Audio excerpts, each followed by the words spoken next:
Donc bonjour tout le monde, bonjour Inès et bonjour Paul. Bonjour.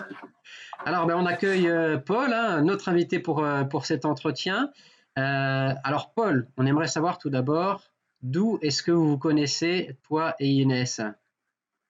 Ok.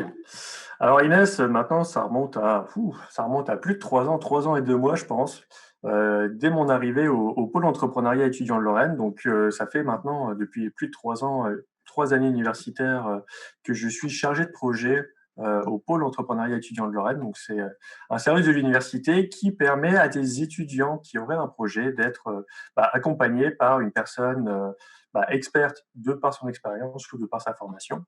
Et comment j'ai rencontré Inès? Du coup, j'arrivais, moi là-bas, je suis nançais, je suis arrivé en Moselle, on m'a parachuté en Moselle pour que je puisse développer l'entrepreneuriat étudiant en Moselle. Et puis du coup, est arrivée Inès avec plein d'idées, son côté artistique, plein d'idées, plein de démarches, plein d'initiatives, et avec cette volonté de vouloir en faire son métier et du coup de mettre peut-être un peu d'ordre pour pouvoir en vivre, Oui. simplement. Alors les idées artistiques, il y avait ces fameux bonhommes dessinés et puis ensuite les lettres jaunes. Alors moi j'ai connu Inès, de toute façon il y avait Bonhomme Spirale et Lettres jaunes. C'est arrivé, elle arrivait avec ça. C'était ces deux valises. C'était ces deux valises qu'elle a eues avec elle.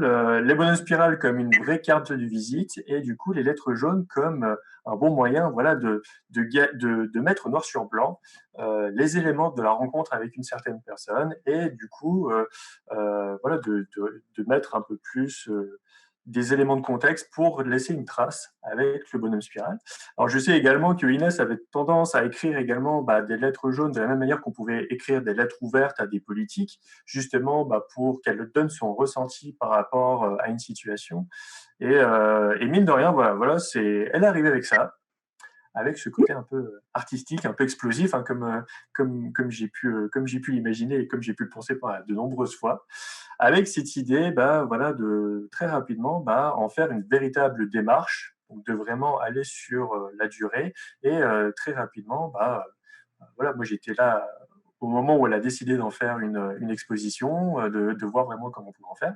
Mais du coup, c'est une démarche bien qu'artistique qui est quand même assez rafraîchissante puisque du coup, et entreprenante, puisque du coup, c'est vrai que c'est un bon moyen de se créer un réseau, de faire en sorte d'être identifié, reconnu, comme l'artiste de service, mais mine de rien, ça a porté ses fruits puisque à l'heure actuelle, voilà, Inès, tu as quand même un réseau qui est quand même assez étalé, hein. Enfin, comme je faisais tout à l'heure, le grand bras. Et du coup, avec cette possibilité d'avoir rencontré suffisamment de personnes. Et justement, là aussi où c'était très rafraîchissant, c'est que parmi tous mes étudiants entrepreneurs, tu étais la première à bousculer tout le monde pour te donner ta lettre jaune, alors que d'autres étudiants entrepreneurs ont même peur de parler à des professionnels, à des partenaires, etc. Et que Inès était dans cette logique-là de ah bah c'est ça. Et dès le début, j'ai rien à perdre, je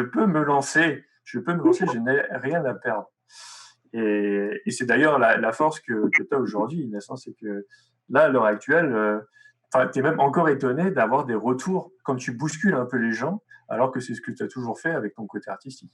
La particularité de Paul, hein, c'est de connaître les coulisses du projet en étant dans l'accompagnement, mais d'avoir aussi suivi l'exposition et d'avoir été destinataire d'une lettre. Il y a cette dimension multiple. Oui, Exactement.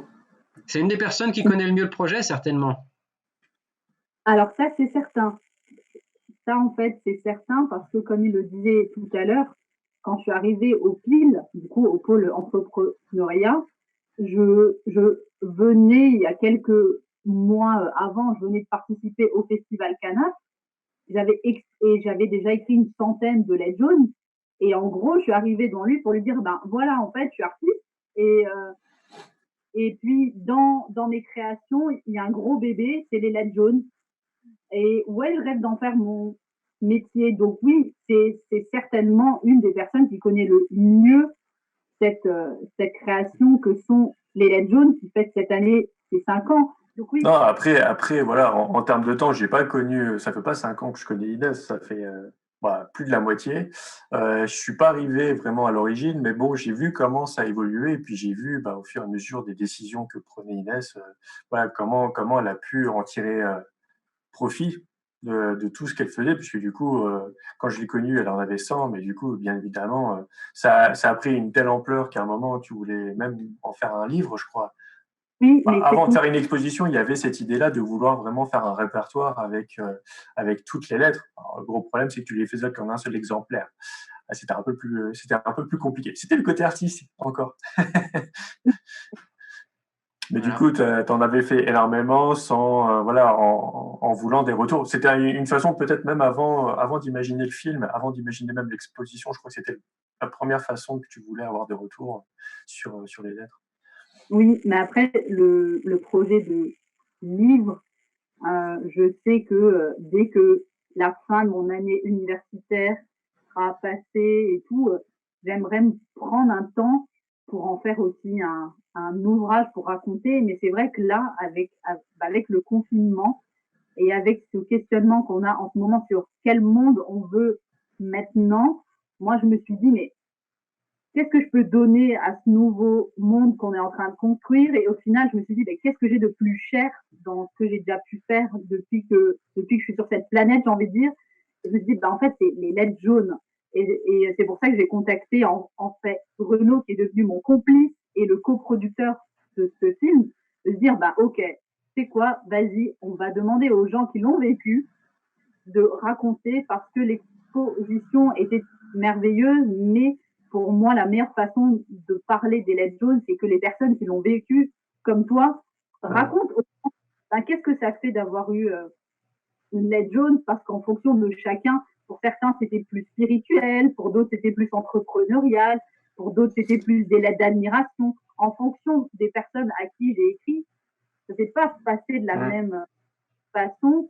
Et du coup, moi, je me sentais trop impliquée dedans pour poser un regard de recul.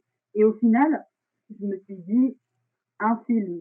Et c'est là que on a en fait matché avec Renaud pour dire, bah ouais, un film sous forme d'interview, euh, c'est peut-être plus sympa pour qu'on puisse partager avec ceux qui vont le voir.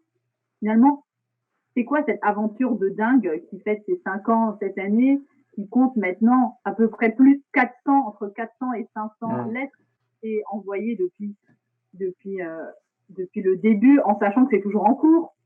Alors moi, de ce que je me souviens de toute façon de ma lettre, alors c'était pas ça n'avait rien à voir avec du politique, ça n'avait rien à voir avec de l'entrepreneuriat, mais c'est vrai que c'était plus un peu une lettre comme, pas forcément des remerciements, mais plus comme une discussion qu'on aurait pu avoir. De toute façon, c'est ça. Hein, c'était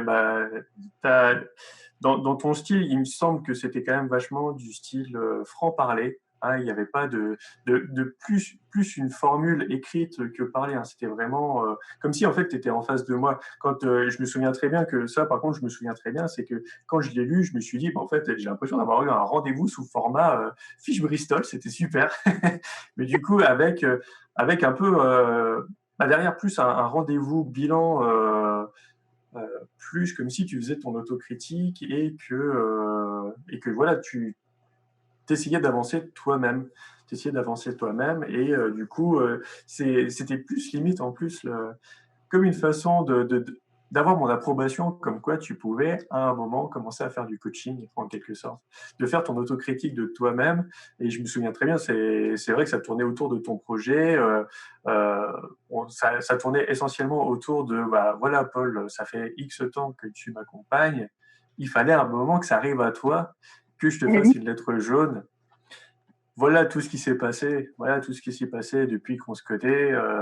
C'est comme si en fait tu faisais abstraction de tout ce qu'on avait, enfin de tout l'historique, et que tout d'un coup en fait on reprenait tout à zéro avec cette lettre jaune, et que derrière, en plus de ça, tu faisais comme si on avait une discussion tous les deux, mais tu retranscrivais en fait une discussion entre toi et toi-même en quelque sorte, où justement tu te donnais des conseils justement, et en lisant c'était en plus de ça à la période où tu voulais commencer à faire des prestations, de limite une lettre jaune pour avoir mon approbation sur le fait que tu avais suffisamment de maturité, suffisamment de recul pour pouvoir à un moment faire du coaching, faire du développement personnel avec les personnes, mais que du coup, au-delà de simplement faire ton autocritique, tu essayais de me démontrer que tu en étais capable que tu en étais capable et que du coup derrière, que tu appliquais en fait des conseils que tu avais pu me piquer en quelque sorte pour voilà, arriver à construire cette belle aventure. Merci beaucoup en Oui, tout cas hein, d'avoir évoqué ces souvenirs lors de cet entretien. C'était très instructif. Merci à vous. merci. Merci.